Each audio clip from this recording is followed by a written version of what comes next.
என்ன என்ஆர்ஐக்கு என்னென்ன ப்ராப்ளம்ஸ் அப்படின்னு போன வீடியோவில் சொன்னேன். அந்த ப்ராப்ளம்லாம் எப்படி ஓவர் கம் பண்ணுறதுன்னு சொல்லவே இல்லையேண்ணா. ஆமாண்டி, ப்ராப்ளம் கண்டுபிடிக்கிறது ரொம்ப ஈஸி, ப்ராப்ளத்தெல்லாம் சொல்லிடலாம். அது சொல்யூஷன் கண்டுபிடிக்கிறது தான் ரொம்ப கஷ்டம். இருந்தாலும் எனக்கு தெரிஞ்சதை சொல்கிறேன். அவாவா ஏற்றுக்கிறதும் ஏற்றுக்காதும் அவாவா இஷ்டம்னு வச்சுக்கோங்க. Major problem financial constraint are என்னன்னு சொல்ல பேர்டுன்னு சொல்லலாம், இல்லைன்னா நம்ம மென்டல் மேக்கப் கூட சொல்லலாம். எது எவ்வளோ காசு இருந்தாலும் பார்த்தாங்கன்னு தோணும். அது ஒன்று ஒர்க் அவுட் பண்ணணும். என்னென்னா, சிங்கப்பூரில் 15 வருஷம் இருந்துட்டு வந்தேன். அதுக்கு முன்னாடி மஸ்கட்டில் 10 வருஷம் இருந்தேன். 15 வருஷம் சிங்கப்பூரில் இருந்துட்டு 25 வருஷம் கழித்து இந்தியாவுக்கு வந்திருக்கேன். அதில் நான் என்னென்ன ப்ராப்ளம் ஃபேஸ் பண்ண பேர்டுன்னு சொல்லலாம், கன்ஸ்ட்ரெயின்ட் என்னன்னு சொல்லிக்கலாம். இது என்னென்னா, நம்ம வந்து ஒரு ஏப்ரல் மாதம் ரிட்டையர் ஆகிறோன்னு வச்சுக்கோ. அது மார்ச்சு பிப்ரவரி மாதம் சேலரியே கொஞ்சம் பத்திரமா வச்சுக்கணும். ஏன்னா ரிட்டையர் ஆகிட்டு வரும்போது சில எக்ஸ்பென்சஸ் இருக்கும். நம்பர் 1 கார்கோவில் எல்லாத்தையும் அனுப்பணும்.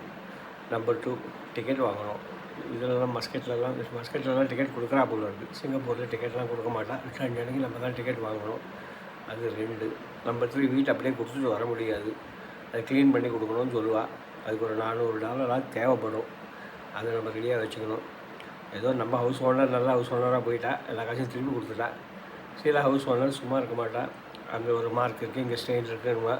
எல்லாம் வேர் அண்ட் டேரில் வர்றது தான். ஆனால் ஒத்துக்க மாட்டா. அதுக்கெல்லாம் காசு பிடிச்சிட்டு மீதி காசை கொடுப்பா. நமக்கு அது மாதிரி ஆகலை. இன்னொன்று டேக்ஸு கட்டிட்டு வரணும். அப்புறம் ஸ்டார் அப்பு, அது இது, எலக்ட்ரிசிட்டி பில்லு, அந்த பில்லு, இந்த பில்லு, எல்லா பில்லும் இருக்கும். எல்லாத்தையும் கிளியர் பண்ணால் தான் நம்மளால் வர முடியும். அப்படிலாம் சும்மா சொல்லிட்டு வந்துட முடியாது. இதெல்லாம் கிளியர் பண்ணணும். சேலரியும் கவர்மெண்ட்லேருந்து அப்ரூவல் வந்தவங்க தான் கொடுப்பா. டேக்ஸ்லாம் அவன் கட்டிட்டான் அப்படின்னு அவளுக்கு ஒரு லெட்டர் வரணும். வந்த அப்புறம் நமக்கு சேலரி கிளியர் பண்ணுவோம். அதுக்கு ஒரு 15-20 நாள் ஆகிடும். அதுக்குள்ளே நம்ம இந்தியாவுக்கே வந்துடுவோம். அதனால் இந்த செலவுக்கெல்லாம் காசு வச்சுக்கணும். நம்பர் 1. நம்பர் 2, இந்தியாவுக்கு வந்த உடனே சில ரெக்குயர்மெண்ட்ஸ் இருக்கும். பர்டிகுலர் நம்ம 2 டிவி வச்சுருந்தோம். டிவி எங்கே தூக்கின்னு வரணும், அங்கேயே $10 ஏதோ வாங்கிடலாம் ஊற்றிட்டு வந்துட்டோம். இப்போ இந்தியாவுக்கு வந்தாலும் டிவி வேணுமே. 20 வருஷம் கழிச்சு இந்தியாவுக்கு 25 வருஷம் கழிச்சு இந்தியாவுக்கு வந்திருக்கேன். பழைய டிவி எப்படி இருக்கும்? புது டிவி தான் வாங்கணும். அப்புறம் இதை மாற்றணும், ஃப்ரிட்ஜை மாற்ற வேண்டியதாக இருக்கும். இல்லைன்னா கடமைடான சவுண்டு கேட்கும். 25 வருஷத்துக்கு மேலே டிவி ஃப்ரிட்ஜ் ஒர்க் பண்ணுமா சொல்லு. அப்புறம் ஏசியை மாற்றணும். இதுக்கெல்லாம் செலவாகும். இந்த செலவுக்கும் காசு வேணும். அந்த மாதத்தை ஓட்டுறதுக்கும் காசு வேணும். இதெல்லாம் ஞாபகம் வச்சுட்டு நம்ம அட்லீஸ்ட் 3-4 மாதம் முன்னாடியே மென்டலி ப்ரிப்பேர்ட் ஆகி காசு சேர்த்து வச்சுக்கணும். நம்பர் 1. நம்பர் 2, முடிஞ்ச வரைக்கும் 20 வருஷம் கழிச்சோ 25 வருஷம் கழிச்சோ வந்தாங்கன்னா வீடு ரொம்ப பழசாக தான் இருக்கும். அதை ரெனோவேட் பண்ண முடியுமான்னு பாருங்க.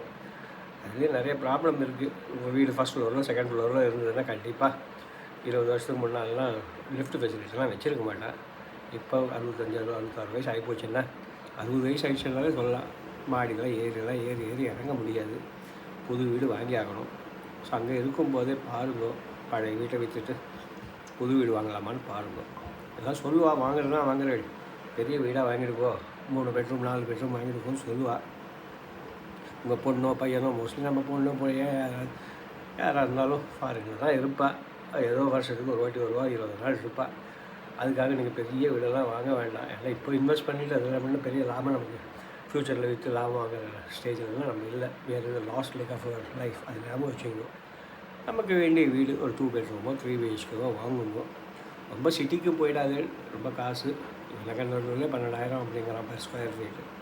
கொஞ்சம் குரோம்பேட்டு இன்னும் கூட 5 வரைக்கும் போனால் கூட பரவாயில்ல. 7,000, 6,500, 6,000 பெர் ஸ்கொயர் ஃபீட் கிடைக்கும், வாங்கிக்கோங்க. சிலரெல்லாம் சொல்லுவாள், கேட்டட் கம்யூனிட்டிக்கு போயிடுங்கோ, அங்கே எல்லாம் சேஃபாக இருக்கும், செக்யூர்டாக இருக்கும்பா. எனக்கு இன்னும் அதில் நம்பிக்கை இல்லை. மோஸ்ட்லி ஹவுஸ் கட்டில் வச்சுருக்கா கேட்டட் கம்யூனிட்டி. ஸோ நமக்கு சிட்டியோட ஆக்சஸ் குறைஞ்சிடும். நம்மக்கிட்ட கார் இருந்தால் கூட கஷ்டம் தான். சிட்டிக்கு வந்து போகிறதுனால கஷ்டமாகிடும். நம்பர் 1. உள்ளேயே ஸ்விம்மிங் பூல் இருக்குது, பேட்மிண்டன் இருக்குது, கிரிக்கெட் கிரவுண்ட் இருக்கும்பா. இந்த வயசில் நம்ம ஸ்விம்மிங் பூலுக்கு போகிறதில்ல, கிரிக்கெட் கிரவுண்டுக்கு போகிறதில்ல. மாதம் அவளுக்கு கப்பம் கட்டுற மாதிரி 5,000 6,000 முடுங்குவா. அதனால் முடிஞ்ச வரைக்கும் கேட்டட் கம்யூனிட்டி அவாய்ட் பண்ணிவிடுவோம். நான் சொல்கிறது அப்பர் மிடில் கிளாஸ். ரொம்ப ரிச்சாக இருக்கிறவாள் அவள் இஷ்டம். இதை அவாய்ட் பண்ணிவிடுங்க. முடிஞ்ச வரைக்கும் ஒரு டீசெண்ட் அப்பார்ட்மெண்ட் 8 வீடு 10 வீடு இருக்கும். 2 ஃப்ளோர் 3 ஃப்ளோர் இருக்கும். அது மாதிரி இடத்துல வீட்டை வாங்கிக்கோங்க. 900 to 1,200 ஸ்கொயர் ஃபீட்டுக்குள்ளே பாருங்கள். ரொம்ப பெரிய வில்லேஜ்னு எல்லாம் பண்ண போகிறது. மோஸ்ட்லி ஹஸ்பண்ட் ஒய்ஃப் இருப்பாள். அம்மா இருந்தால் அம்மா இல்லை அப்பா இருக்க போகிறா. அதுக்கு இந்த வீடு போதும். ஆனால் கொஞ்சம் வயசாக இன்வெஸ்ட் பண்ணி முதல்ல வாங்கிடுவோம். இந்தியாவுக்கு வந்தப்புறம் வாங்குறது ரொம்ப கஷ்டம். ஏன்னா அங்கே பேங்க் லோனும் உங்களுக்கு கொடுக்க மாட்டா. இந்தியாவுக்கு வந்தப்புறம் யாரையாவது நம்பி தான் பேங்க் லோனுக்கு போகணும். அங்கே ஃபாரினில் இருக்கும்போதே வாங்கிட்டேன்னா நல்லது. முடிஞ்ச வரைக்கும் காசு அனுப்பிச்சு அட்லீஸ்ட் ஒரு 2 இயர்ஸ் 3 இயர்ஸ் முன்னாலே பிளான் பண்ணி வாங்கிடுவோம். இன்னொன்று, அங்கே இருக்கிறவங்களும் சொல்லுவா, இந்தியாவில் ரொம்ப செலவு கம்மி, சென்னையெல்லாம் ரொம்ப செலவு கம்மி தான், 3 பேர் இருந்தால் 20,000 போதும் 25,000 போதும்பா. அதனால் நம்பாது. இங்கேயும் லைஃப் ஸ்டைல் நல்லா மாறிடுது. சிங்கப்பூரில் எப்படி இருந்ததோ ஆல்மோஸ்ட் கிட்டத்தட்ட அந்த லைஃப் ஸ்டைல் இப்போ இன்னும் சென்னையிலும் இருக்குது. அங்கே ஒரு 5 லட்சம் 4 லட்சம் செலவழிச்சேன்னு வச்சுப்போம். அட்லீஸ்ட் 1/5 ஆஃப் தட் அமௌண்ட் நம்மக்கிட்ட இங்கே வர மாதிரி பார்த்துக்கோங்க. அதுக்கு எப்படி மியூச்சுவல் ஃபண்டு, ஷேர் மார்க்கெட் என்னென்னோ சொல்கிறேன். அதை பார்த்து கரெக்டாக இன்வெஸ்ட் பண்ணணும். அது இன்வெஸ்ட்மெண்ட் ஓவர் நைட்டில் வந்துடாது. நம்ம திரும்பி வந்தோம்னா நமக்கு கிராஜுவிட்டி பென்ஷன் எதுவும் கிடையாது. அது ஞாபகம் வச்சுக்கோ. அந்த மந்த்லி 1 lakh வேணும்னா அதுக்கேற்ற மாதிரி நம்ம அட்லீஸ்ட் 1 கோடி 1.25 கோடியாக சார் நம்மக்கிட்ட சேவிங்ஸ் இருந்தால் தான் அந்த 1 lakh வரும். அதுக்கு நம்ம முதல்ல ஒரு 5 வருஷத்துக்கு முன்னாலே பிளான் பண்ணணும். ரொம்ப தெரிஞ்சுக்கோ.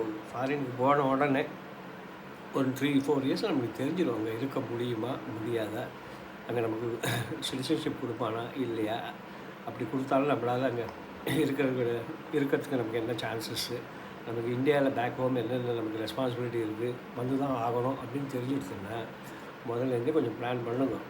அது இருக்க ஜாலியாக இருக்கும், டீசெண்டாக இருக்கும், எல்லாம் சரி தான். ஆனால் கொஞ்சம் இழுத்து பிடிச்சி கொஞ்சம் சேர்க்க ஆரம்பிச்சிருக்கோம். சரி, அப்போ ஒரு போய் சேர்ந்து ஒரு 2-3 வருஷத்தில் சேர்க்க ஆரம்பிச்சிருக்கோம். அப்போ தான் நமக்கு அந்த 1 lakh per monthன்ற டார்கெட்டை அச்சீவ் பண்ண முடியும். இல்லைன்னா கொஞ்சம் கஷ்டம்தான். திடீர்னு லாஸ்ட் மினிட்டில் காசு வரும், இங்கே வரும், இங்கே வரும்லாம் வராது. இதுவும் அப்படிலாம் பெருசாக வராது. இந்தியாவுக்கு வந்து ஒர்க் பண்ணலாமே, நீங்கள் டீச்சர் தானே அப்படி இப்படிம்பா. அதெல்லாம் ரொம்ப கஷ்டம். நமக்கு அந்த மென்டல் மேக்கப் இருக்கணும்.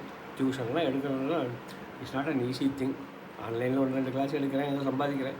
பட் அதெல்லாம் நாட் அ பெர்மனெண்ட் இன்கம். நமக்கு இன்கம் பெர்மனெண்ட்டாக வரணும்னா எஃப்டி, செக்யூரிட்டி, அப்புறம் அந்த இந்த ஷேர் மார்க்கெட் என்னென்னோ சொல்கிறா. அதெல்லாம் கொஞ்சம் ரிஸ்க் இருக்குன்றா. ஷேர் மார்க்கெட்டில் விஷயம் தெரிஞ்சோ அதை பண்ணுறா. அதை கொஞ்சம் பார்த்துங்க. முடிஞ்ச வரைக்கும் நேஷ்னலைஸ் பேங்க்கில் போகிறது நல்லது. 8-10% கொடுக்கலாம், 12% கொடுக்கலாம்னு போட்டுட்டு எல்லா காசு போச்சுன்னா அதை ரெக்கவர் பண்ணவே முடியாது. அது ஒன்று பார்த்துக்கணும். ஃபினான்ஷியல் ஆஸ்பெக்ட் சரியாக இருந்தால் கொஞ்சம் அட்லீஸ்ட் 25% ஆஃப் பர்டன் நமக்கு இல்லைன்னு வச்சுக்கலாம். இன்னொன்று ஹெல்த் ஆஸ்பெக்ட். அங்கே சிங்கப்பூரில் 2 பேரும் எனக்கும் ஒய்ஃபுக்கும் இன்சூரன்ஸ் இருந்தது. $5 கொடுத்தா போதும், நம்ம மெடிசனும் அது கவர் ஆகிடும். நம்ம ஒய்ஃபுக்கு சுகர் இருந்து சுகர் டேப்லெட் 2 மாதத்துக்கு கொடுத்துருவான், வாங்கிட்டு வந்துடுவா. பை லாஸ்ட் கேஸ் எனக்கு அங்கே எதுவும் இல்லை அதை பார்த்துக்கலையோ தெரியல, அப்படியே போயிடுச்சு. இங்கே வந்தோடனே சுகருக்காக ஒரு 2,500-3,000 போகுது. எனக்கு தைராய்டு இருக்குதுன்னு சொன்னால் அதுக்கு ஒரு 500-1000 அப்படி போயிட்டுருக்குன்னு வச்சுக்கோ. இதெல்லாம் நம்ம பட்ஜெட் பிளான் பண்ணும்போது பண்ண மாட்டோம். வெறும் சாப்பாட்டுக்கு மட்டும் பிளான் பண்ணிக்குவோம். இது போகும். டிரான்ஸ்போர்ட்டு பஸ்ஸெல்லாம் ரொம்ப சீப்பும்பா. இந்த வயசில் 65 வயசு 66 வயசு ஆகிடுச்சுன்னா பஸ்ஸிலலாம் போகிறது ரொம்ப கஷ்டம். ஓலா, உபர் அப்படி தான் போய் ஆகணும். கார் இருந்தால் ஓகே, காரில் போகிறோம் வரும். அதுக்கும் பெட்ரோல் எக்ஸ்பென்சஸ்லாம் இருக்கேன். அதுக்கு காசு வேணும். அட்லீஸ்ட் மாதத்துக்கு ஒரு கல்யாணம், ஒரு காது குத்து எதாவது வரும். அதுக்கு போனால் வெறும் கை வச்சுட்டு அந்த காலம் மாதிரி 10 ரூபா 15 ரூபாலாம் கொடுக்க முடியாது. இப்போ தான் மினிமம் 500-1000 தான் தரேன். அதுக்கும் காசு வச்சுக்கணும். நான் ரிட்டையர் ஆகிட்டேன், என்ன ரிட்டையர்டு, காசு இல்லை அப்படிலாம் சொன்னால் அசிங்கமாக இருக்கும். அதுக்கும் காசு கொடுக்க வேண்டியிருக்கும். ஸோ இதெல்லாம் பார்க்கும்போது நம்ம என்ன அங்கே இது சேவ் பண்ண என்ன செலவழிச்சோமோ 1/5 இங்கே வேண்டி இருக்கும். அதை ஞாபகம் வச்சுக்கோங்க. 5 லட்சம் செலவழிச்சாங்கன்னா 1 லட்சம் மாதம் இங்கே வரணும் வேண்டியிருக்கும். அதை பார்த்துக்கணும். ஹெல்த்து நல்ல இன்சூரன்ஸாக எடுத்துக்கோங்க. அது ரொம்ப முக்கியம். ஒரு வேளை இந்த மெடிசனுக்கெலாம் காசு கொடுக்க மாட்டான். ஒரு வேளை ஹாஸ்பிட்டலைசேஷன் ஆகிடுதுன்னு வச்சுக்கோங்க, அதுக்கு காசு வேணும். ஸோ அதுக்கெல்லாம் பார்த்துக்கோங்க. Insurance very important.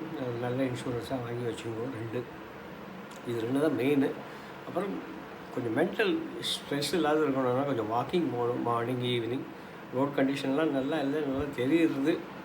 எங்கே பாரு நாய் சுற்றுறது, மாடு இங்கே எங்கேயும் போயின்னு கொஞ்சம் கஷ்டம்தான். ஆனால் அதுக்காக விட்டுடாது.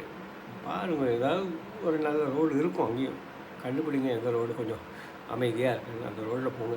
இந்த டிரான்ஸ்போர்ட்டில் இதெல்லாம் போகாது. நிறைய டிராஃபிக்கெல்லாம் இல்லாத ரோடாக பார்த்து போக கற்றுங்க.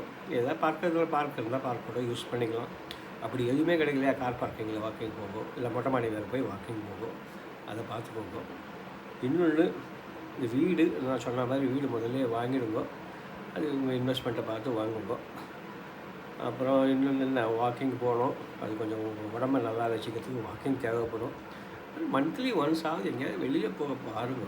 ஏதாவது பக்கத்து ஊர் போயிட்டு ஏதோ ஒரு கோயிலோ இல்லை ஒரு பீச்சோ ஒரு இதுவோ ஏதோ ஒன்று மந்த்லி ஒன்ஸ் கொஞ்சம் வெளியில் போங்க. அப்போ தான் கொஞ்சம் மென்டல் ஸ்ட்ரெயின் இல்லாத இருக்கும்.